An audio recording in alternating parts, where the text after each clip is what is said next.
Пред 3 години кога го започна мандатот како прв човек на највисокото судско тело што бира и разрешува судии, Зоран Караджовски вети дека ќе се залага за спроведување на реформите и дека нема да дозволи политичко влијание врз судиите. На една недела пред да ја напушти претседателската фотелја, тој тврди дека политички влијанија немало. Јас сметам дека нема политички влијанија, немам такви сознанија. Овие годишни извештаи не се во врска со политичките влијанија, а секогаш, доколку се разговара на таа тема, треба за поединечни случаи, за конкретни настани, суди или предмети треба да се дискутира, а не да се генерализира. А конкретно со имиња ги наведе СЈО во посебен извештај, тројца суди и поранешната претседателка на Советот.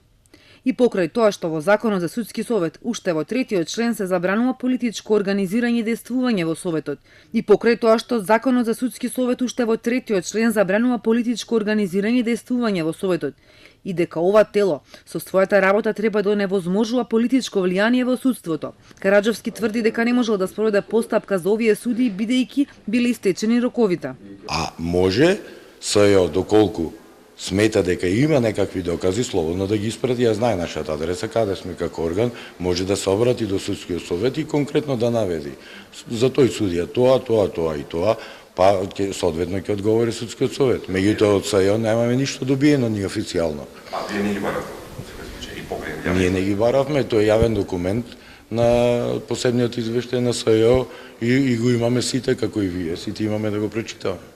Караджовски повтори дека нема да се бори за нов мандат на чело на судскиот совет. На својот наследник ќе му остави недовршени постапки за одговорност на судии, за притворот на бизнисменот Кочан, за бегството на разузнавачите Груевски Бошковски, но и недовршена седница за пропустите со Акмисот.